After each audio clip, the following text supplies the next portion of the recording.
Le Flash Info. Ce lundi matin, François Hollande et 4 de ses ministres étaient à Cherbourg afin de lancer le coup d'envoi pour l'exploitation des courants sous-marins, une ressource énergétique énorme et inépuisable, 90 gigawatts à l'échelle mondiale. Pour le seul Raz Blanchard, on évoque une puissance équivalente à celle d'un réacteur nucléaire EPR. Autre objet de cette visite, le président français s'est rendu sur le site des constructions marines de Normandie en compagnie du président du Mozambique. Pour rappel, ce dernier a passé une commande de 30 navires au CMN.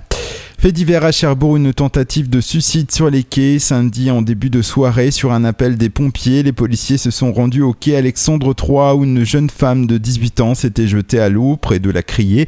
C'est un riverain qui l'a ramenée sur la berge puis appelé les secours. La jeune femme a expliqué être désespérée par une rupture sentimentale. Elle a été conduite à l'hôpital Pasteur par les pompiers. À Cherbourg, toujours dans la nuit de samedi à dimanche, un homme violent, fortement alcoolisé, a agressé physiquement un sapeur-pompier et un policier venu lui porter secours après un malaise. Maîtrisé, l'homme était porteur d'un couteau à cran d'arrêt. À l'hôpital, sa fureur n'est pas retombée, détériorant un banc du service des urgences. Placé en garde à vue et entendu après dégrisement, le mis en cause déclaré n'avoir aucun souvenir des faits. Il est convoqué devant le tribunal correctionnel de Cherbourg le 6 décembre. Du handball et pour son premier match à domicile, la JS Cherbourg recevait ce dimanche l'équipe qui sera peut-être sa principale rivale en haut de tableau, Saran.